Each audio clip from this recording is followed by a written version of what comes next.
Good morning, Vinyl Community. Happy Wednesday. It's me, JC. And look what I got.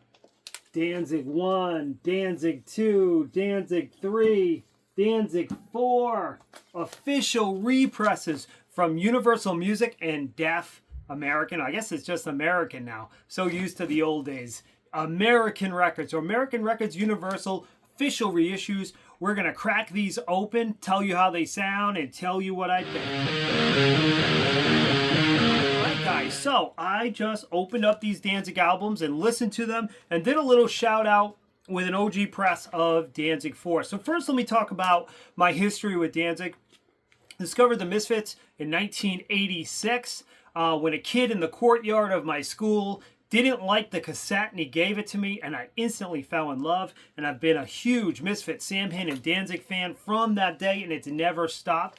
The collective works of Glenn Danzig is my favorite music all around. Now the last official press of one of these albums we got, I believe, was in 2007 with this picture disc. At one point in my life I did have OG presses of all these albums, but at this point the only OG I have is of Danzig 4, and we will talk about that.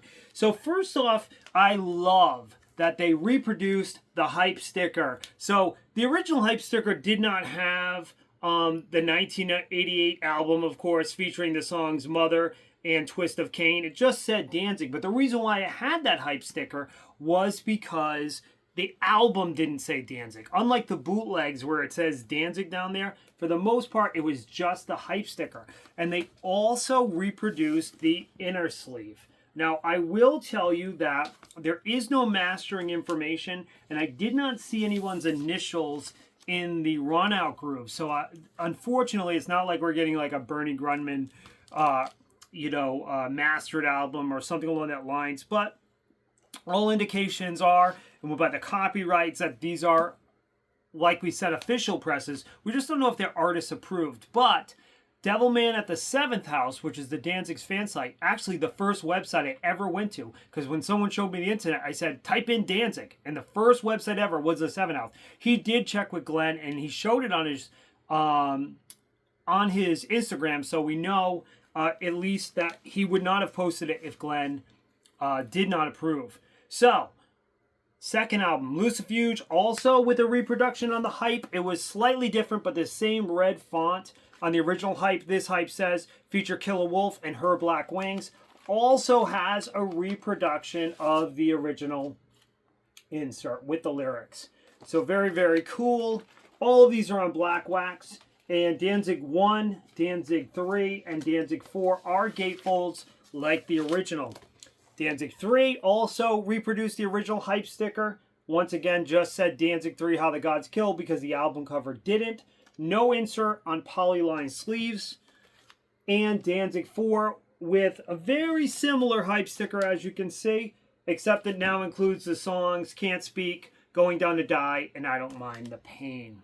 So, the albums that had the reproduction insert, they were filthy. They had tons of paper on it, or like particles. So I really had to give those a clean. The ones in polyline sleeves were much better. So just be aware when you get these, you're really not gonna be able to crack them open and put them on your turntable. You're probably gonna want to run them through the ultrasonic or manually clean it.